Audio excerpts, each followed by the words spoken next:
So alright guys, welcome back everyone and finally हम आ चुके हैं क्लास 10th का उर्दू का पेपर लेकर। आज इसको हम डिटेल में जो है सॉल्व करने वाले हैं।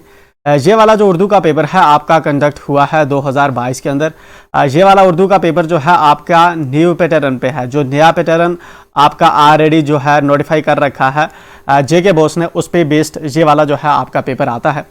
नए पैटर्न का जो सैम्पल पेपर है वो भी हमने जो है आपको प्रोवाइड कर दिया है, आप उसको चेकआउट कर सकते हैं। तो ये वाले जो है प्रीवियस पेपर है हमारे, हम इनको सॉल्व करने वाले हैं। 2022 में जितने भी पेपर आए थे एट दैट टाइम, एक्चुअल में 2021 का पेपर 2022 में हुआ था, तो एट दैट टाइम जो भी आपके थे पेपर थे वो नए पैटर्न पे थे। ठीक, तो राइट, ये वाला जो पेपर है ये हमारा एक नए पैटर्न पे है। यहाँ पे इसको हम इसलिए स्टडी कर रहे हैं ताकि हमें जो है प्रैक्टिस हो जाए किस तरह से हम जो है एग्जाम हॉल के अंदर पेपर को सॉल्व करते हैं। मोस्टली जो पेपर होते हैं वो ज़्यादा, जब आपको ज़्यादा मार्क्स फेच करने होते हैं तो इस चीज़ पे ज़्यादा डिपेंड करते हैं कि आप को जो है प्रैक्टिस कैसी है, आपने क्वेश्चंस को आप किस तरह से आप प्रेजेंट करते हैं। ठीक है, तो वही चीज़ जो है हम जहाँ पे सीखने वाले हैं। उर्दू का पेपर है, 80 मार्क्स जो है आपको इसमें एट जो होते हैं इस पेपर के होते हैं एंड 2.5 घंटे का टाइम आपको होता है। ये मोस्ट इंपॉर्टेंट है, पहले आपको 3-3 घंटे का टाइम हुआ करता था। इस चीज़ का आप ध्यान रखें, ठीक है ना। बहुत लिमिटेड टाइम होता है एंड पेपर अपने आप में लेंथी होता है, इसलिए आपके पास स्मार्ट स्किल्स का होना बहुत ज़रूरी है एंड प्रीवियस पेपर का सॉल्व करके रहना बहुत ज़रूरी है। ठीक है, इसके अंदर आपको जो है 4 सेक्शंस मिलते हैं। पहला जो आपका सेक्शन है वो है आपका हिस्सा अव्वल, हिस्सा अलिफ। हिस्सा अलिफ में आपका क़राअत है। दैट मीन्स इसके अंदर जो है आपकी जो है कॉम्प्रिहेंशन जो स्किल्स हैं एग्जामिनर जो है वो चेक करना चाहता है।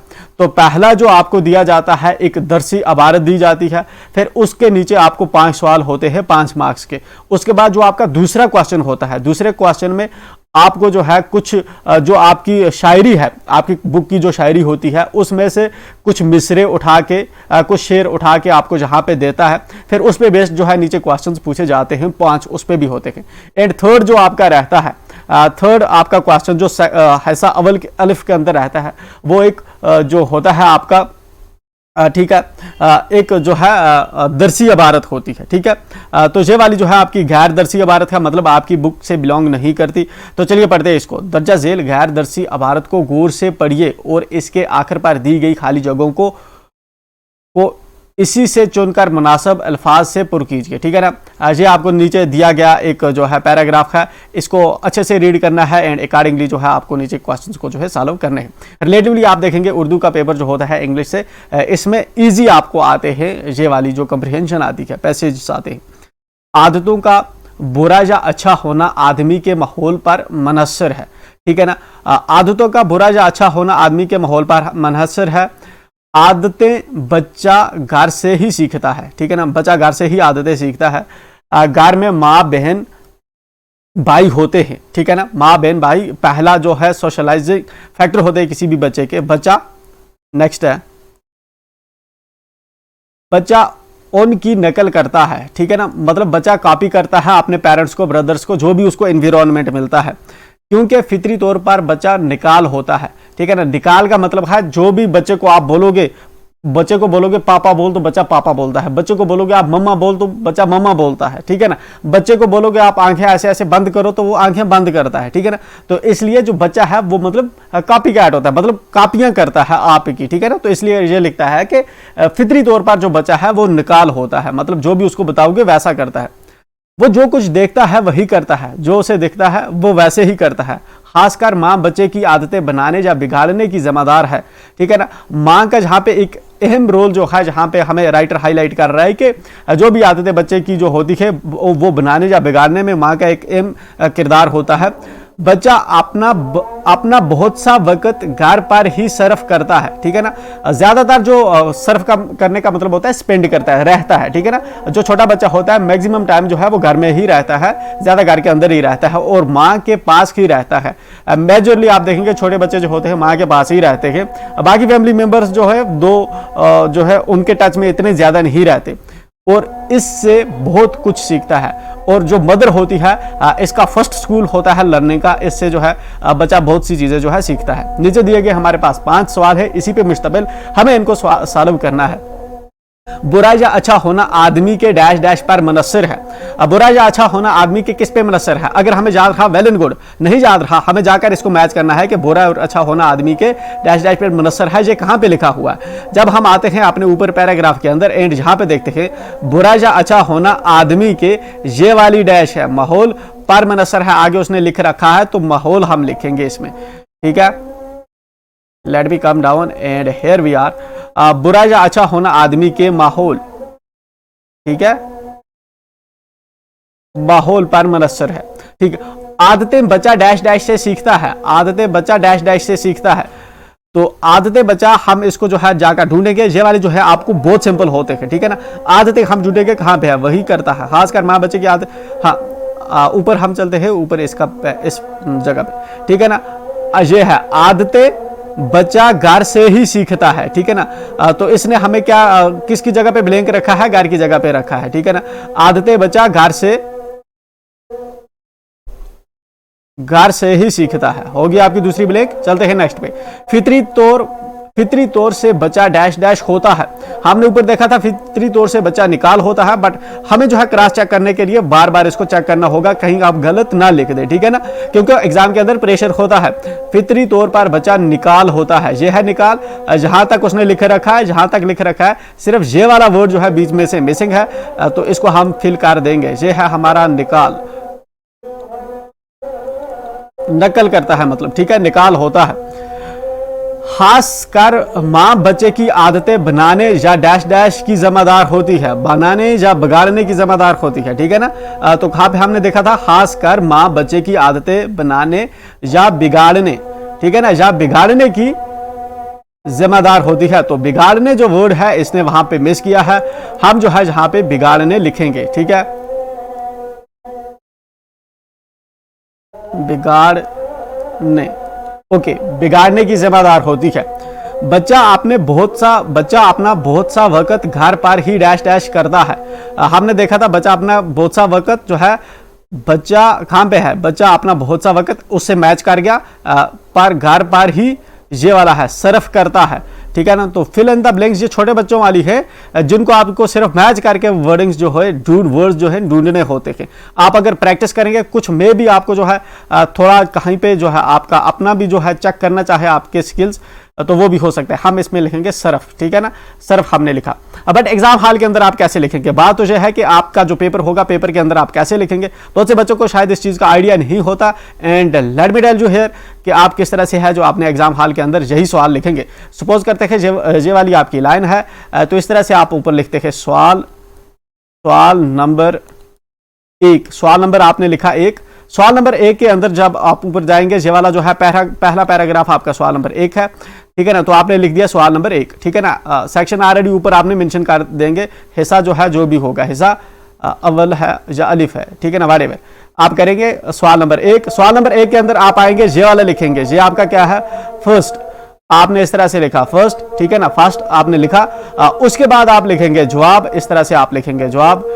एंड जवाब लिखने के बाद जो है आप नीचे से इस तरह अंडरलाइन करेंगे एंड यहां पे लिखेंगे माहौल लिखेंगे, ठीक है ना, बड़ा बड़ा लिखेंगे, साफ साफ लिखेंगे, ठीक है ना, ताकि इससे थोड़ा दूर लिखेंगे, ताकि राइटर को, एग्जामिनर को, इवैल्यूएटर को पता चले कि आपने जहां पे लिखा है। उसके बाद नीचे जो लाइन है इसको आप छोड़ देंगे, दूसरी जगह पे आएंगे जहां पे लिखेंगे आप सेकंड। एंड सेकंड के बाद जो है आप इस तरह से लिखेंगे नीचे जवाब, ठीक है ना। जवाब लिखने के बाद इस तरह से करेंगे एंड उसके बाद जो है आप लिखेंगे आगे थोड़ा दूर जाकर घर, ताकि एग्जामिनर को क्लियरली जो है बीच में आप गैप छोड़ेंगे।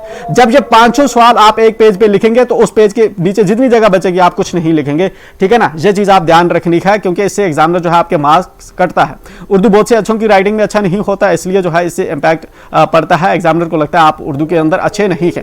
तो मेक श्योर कि आप अच्छे से लिखें एंड जो आपका पेन होना चाहिए वो थोड़ा मोटा लिखना चाहिए, ठीक है ना। और मल्टीपल पेन जो है आप जिस तरह से ग्रीन कलर का पेन यूज कर सकते हैं, ब्लू कलर का पेन यूज कर सकते हैं या ब्लैक कलर का पेन यूज कर सकते हैं, ठीक है ना। आप इनको यूज करिए, हाईलाइट कीजिए, इन चीजों को साफ करके लिखिए। आते हैं हम अपने सवाल नंबर 2 पे। दर्जा झेल शेरी जुज को पढ़ने के बाद आखिर पर पूछे गए सवालात के जवाबात में से दुरुस्त जवाब चुन लीजिए, ठीक है ना।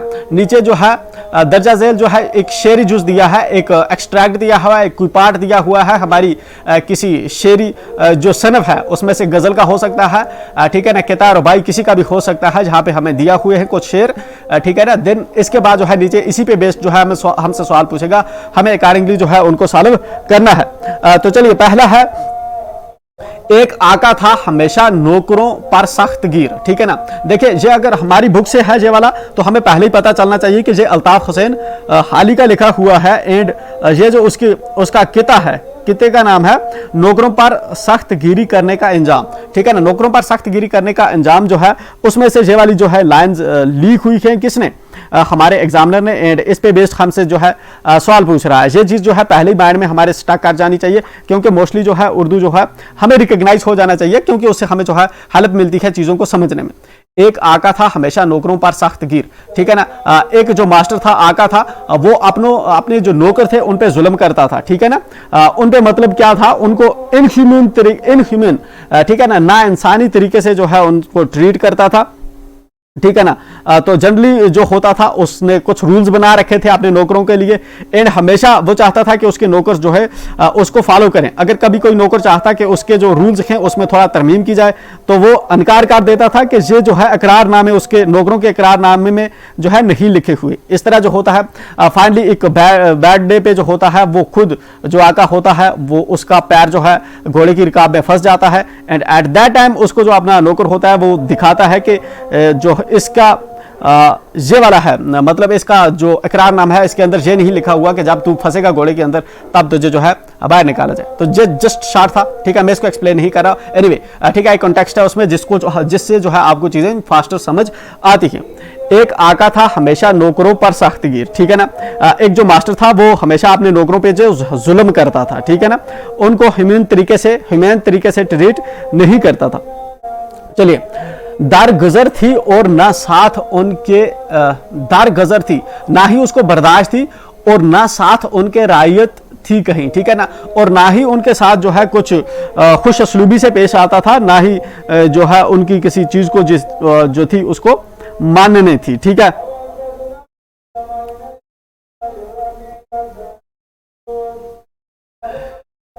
बेसजा कोई खता होती न थी उनकी माफ, ठीक है ना। मतलब अगर कोई गलती कर देता था कोई भी नौकर तो उनको सजा जो मिलती थी वो लाजमी थी, उसके बगैर जो है उनका जो मालिक था उनको नहीं छोड़ता था, ठीक है। काम से मोहलत कभी मिलती ना थी उनके ताई, ठीक है ना। तो ये जो नौकर थे इनको जो है कभी चांस नहीं दिया जाता था कि इनको काम से मोहलत मिले, हमेशा इनके रोस्टर बने रहते थे एंड ये काम पे लगे रहते थे। हुस्ने हिदमत पर अजाफा या सलाह तो दरकनार, ठीक है ना। जब ये अपने मालिक की खिदमत करते थे तो उस पे मतलब हसन उस पे शफकत दिखाना वो तो दूर की बात थी, ठीक है ना। और कोई जो सुलह थी, कोई प्यार से इनसे बात करना वो भी जो थी काफी दूर की बात थी, ऐसा होता नहीं था, ठीक है। नौकरों के साथ मालिक और नौकरों का रवैया जो है ऊपर वाले हमने शेरी जुज के अंदर हमने देखा कि कैसा जो मालिक था उसका अपने नौकरों के तय कैसा रवैया था। इसमें बेस लीजिए, हमारे 5 सवाल हैं, हमें इनको जो है जवाब करना होगा। ये शेरी जुज किस किताब से लिया गया है, ये शेरी जुज जो है हमारे किस किताब से लिया गया है, इसने नीचे ऑलरेडी हमें जो है ऑप्शंस दे रखे हैं, हमने इन्हीं में से टिक करना है। संग दिल नहीं, जुल्म नहीं, मगरूर नहीं, नौकरों पर सख्त गिरी का अंजाम, नौकरों पर सख्त गिरी का अंजाम जो है इससे लिया गया है। एग्जाम हॉल के अंदर किस तरह लिखेंगे मैंने आपको बता दिया, इस तरह लिखना होता है इस तरह से 2 एंड सवाल नंबर 2 का फिर नीचे आप लाइन छोड़ देते हैं एंड आते हैं फर्स्ट के बाद जो है इस तरह फिर उसके आगे लाइन छोड़ देते हैं, लिखते हैं जवाब, एंड जवाब के बाद आप लिखेंगे दाल क्या है आपका नौकरों पर सख्तगिरी का, एंड ये पूरी लाइन लिखेंगे, ठीक है ना। दाल लिख के उसके बाद थोड़ा गेप के करके ये पूरी जो लाइन है लिखेंगे, ठीक है। उसके बाद ये वाली लाइन जो है नीचे छोड़ेंगे, फिर आप सेकंड लिखेंगे एंड दूसरा लिखेंगे, ये वाला होगा इसका तरीका लिखने का। चलिए आते हैं नीचे। इस किताब का शायर कौन है, इस किताब का शायर कौन है? इकबाल नहीं है, ठीक है। नज़ीर अकबर आबादी ये नहीं है, रसा जावेदानी ये नहीं है, हाली है ख्वाजा अल्ताफ हुसैन हाली इसका जो है इस किताब का शायर है, ठीक है। होगा हमारे 2 हो गए। आते हैं नीचे। आका नौकरों के साथ कैसा रवैया रखता था, आका नौकरों के साथ कैसा रवैया रखता था? नरम तो बिल्कुल नहीं रखता था, मुलायम नहीं, मोहब्बत भरा नहीं, यह सख्त गिर जो रवैया है अपने नौकरों के साथ रखता था, तो जीम है इसका जवाब। खता करने पर नौकरों को क्या मिलता था। खता जब करते थे नौकर, हमने ऊपर देखा कि कोई भी खता जो है बेसजा माफ नहीं हो जाती थी, तो सजा जो है लाजमन देता था, ठीक है ना। कोई भी गलती करता था तो उसको सजा मिलती थी। तो इसका आएगा हमारा दाल जवाब, ठीक हो गया। आते हैं, किस वजह से नौकरों को मोहलत नहीं मिलती थी। नौकरों को किस वजह से जो है मोहलत नहीं मिलती थी। काम से नहीं मिलती थी, हुस्न हिदमत से नहीं मिलती थी, मेहनत से नहीं मिलती थी, दौड़ धूप से नहीं मिलती थी, काम से नहीं मिलती थी, ठीक है ना। हम ऊपर आते हैं एंड इसको जो है मैं आपको क्रॉस चेक करके दिखाता हूँ। जब आप जो कहीं पे आपको दिक्कत हो, परेशानी हो, आपने इसको क्रॉस चेक करना है, ठीक है ना। जस्ट जो आपने पढ़ा है आपके माइंड में है वैसे नहीं, बेसजा कोई भी खिदमत जो है ये तो हमने लिखा, ठीक है ना। काम से मोहलत कभी मिलती ना थी उनके ताई, ठीक है ना। तो काम से जो है इनको कभी भी मोहलत नहीं दी जाती थी, हमेशा इनको काम में जो है फंसा के रखा जाता था। रोस्टर के अकॉर्डिंग जो है ये काम करते रहते थे। चलिए आते हैं ऊपर एंड, हाँ हो गया आपके इस सेकंड जो आपका शेरी जुज था इसके 5 सवाल। सवाल नंबर 3 है आपका, दर्ज झेल गैर दरसी इबारत को गौर से पढ़िए और आखिर पर दिए गए सवालात के जवाब के मुख्तसर जवाब लिखिए। तो ये वाली जो है ये अगेन आपकी गैर दरसी है। We have to check this sample paper के इसने जो है 2 बार डाला है, हमें गैर दरसी इबारतें डाली हैं, तो हमें इसको क्रॉस चेक करना पड़ना होगा। वैसे इसको एक दरसी डालनी चाहिए थी, तो हम एक बार जो है इसको बाद में चेक करेंगे। एनीवे हम इसको देखते हैं, इंसालो करते हैं, ठीक है ना। तो पहले ये दी गई हमारे पास इबारत है, इसके एंड पे जो है दिए गए सवालात हैं, हमें उनको जो है जवाब देना होगा। अखबारात इल्म हासिल करने का एक बहुत बड़ा जरिया है, ठीक है ना। अखबारात जो है इल्म हासिल करने का एक बहुत बड़ा जरिया है। बुक्स इसने नहीं कहा, कोई साइंस AI वगैरह नहीं कहा, इसने किसका कहा, अखबारात का कहा, ओके। बल्कि बाज़ सूरतों में तो इनका मताला कतब के मताले से भी ज़्यादा ज़रूरी है। कुछ ऐसी सिचुएशंस होती है जिनके अंदर जो है किताबों का, जो अखबारों का मताला है, ये जो है किताबें जो होती हैं उससे भी ज़्यादा ज़रूरी जो है, जहाँ पे इसको जो है मुसन्नफ़ जो है करार देता है, क्योंकि इनके जरिए से मौजूदा जमाने की तारीख का इल्म होता है, ठीक है ना। जो आजकल जो प्रेजेंट जमाना चल रहा है, अखबारों से हमें उस जमाने के बारे में जो है पता चलता है, जो हर एक शायरी के लिए अज़बस जरूरी है, ठीक है ना। तो हर आदमी के लिए जरूरी है कि अराउंड जो उसके जमाने में जो चीजें चल रही हैं उसके बारे में उसको पता हो, ठीक है ना। अखबारात के जरिए ही मुल्क के तमाम आइन व कानून की अशात होती है, ठीक है ना। तो अखबारात हो जो होते हैं ये अहम रोल प्ले करते हैं, जो एक कंट्री के जो है कानून वगैरह जो है रूल्स एंड रेगुलेशंस बनने में, ठीक है। गैर ममालिक की बड़ी बड़ी मुफीद मालूमात, ठीक है ना। जो बाहर के मुल्क होते हैं उनकी बहुत सी जो है जो हमें ज़रूरी मालूमात होती हैं, या नई इन्वेंशंस होती हैं, इजादात होती हैं, या कुछ इकनॉमिक जो तरक्की होती है, इकनॉमिक डेवलपमेंट्स होती हैं, इक़्तिसादी तरक्की, ठीक है, इकनॉमिक डेवलपमेंट्स होती हैं, अखबारात के मुताले से मालूम होती है, ठीक है ना। अखबार को जब स्टडी किया जाता है एंड जो है बाहर की न्यूज़ें आती हैं हमारे पास, ठीक है ना, जिसमें से ये बहुत सी चीज़ें जो है मेंशन की गई होती है, तो हमें पता चलता है हर किस्म की अखलाकी, इल्मी, मजहबी, ठीक है ना, चाहे अखलाकी हो, इल्मी हो, मजहबी हो, या फिर इक़्तिसादी तरक्की हो, इकनॉमिक डेवलपमेंट हो, कि अखबारात का मुताला तरक्की के लिए अखबारात का मुताला अज़बस ज़रूरी है, ठीक है ना। तो जो भी चीज़ को, ठीक है ना, इनमें से जो भी चीज़ को इनके लिए ज़रूरी है कि हमें जो है अखबार का मुताला करना चाहिए।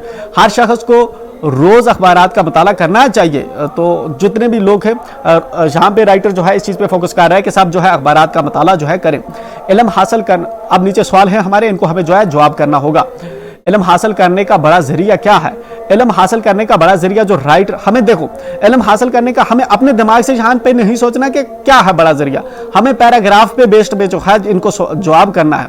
तो इसने क्या कहा, अखबारात इल्म हासिल करने का बड़ा जरिया है, तो हमारा जवाब क्या होगा, अखबारात। इसने नहीं कहा बुक्स है, इसने नहीं कहा कंप्यूटर है, इसने नहीं कहा कि जो है कुछ और चीज़ का। तो यहाँ पे हम लिखेंगे इल्म हासिल करने का बड़ा जरिया क्या है। तो ठीक है ना, इल्म हासिल करने का बड़ा जरिया अखबारात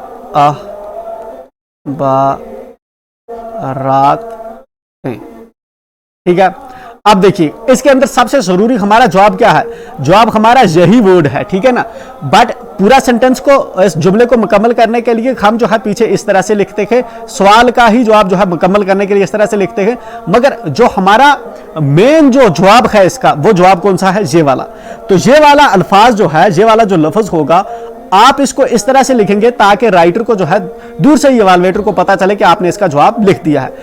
एग्जामिनर जो है आपकी इस लाइन में पढ़ने में इंटरेस्टेड नहीं है, वो आपके इसमें है। इसलिए जब आप लिखेंगे, चाहे अखबारात आप पहले लिख के बाद में ये लाइन लिखें, या आपने इधर लिखा, ठीक है ना, आप इसको या अंडरलाइन करिए, ठीक है ना, या इसको थोड़ा गैप दे के इस तरह से करिए, या इसको जो है दूसरी पेन से लिखिए, ठीक है ना, या इसको इस तरह बॉक्स के अंदर रखिए। तो जिस तरह जैसे कि जो है एग्जामिनर को पता चले कि हाँ जो मेन जवाब था वो ये दे पाया है, ठीक है। उसके बाद जो है आप नीचे लाइन छोड़ेंगे एंड बाकी जो जवाब मैंने बताया आपको कैसे लिखना है। तारीख का इल्म जानने के लिए क्या करना चाहिए, तारीख का इल्म जो है जानने के लिए क्या करना चाहिए। अब हम जाते हैं कहां पे लिखा है राइटर ने कि तारीख का इल्म जानने के लिए हमें क्या करना चाहिए।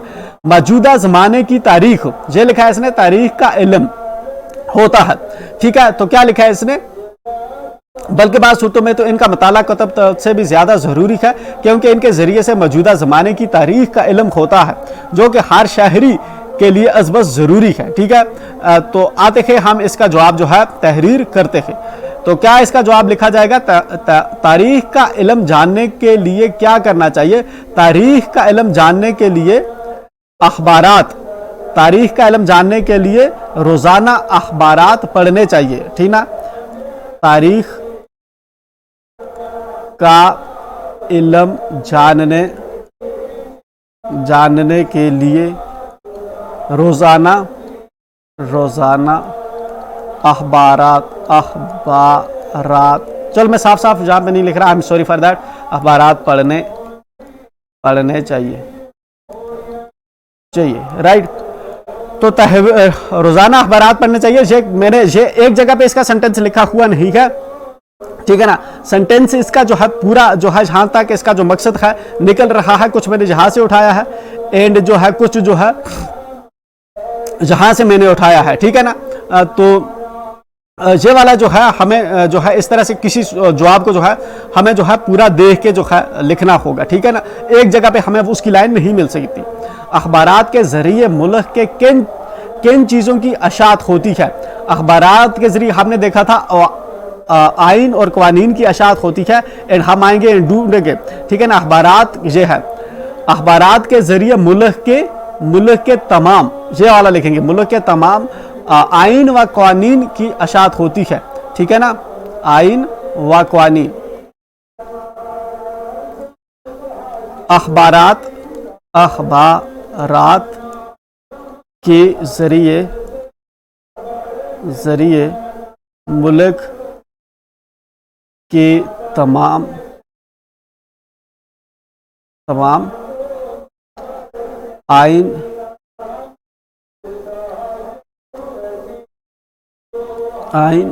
व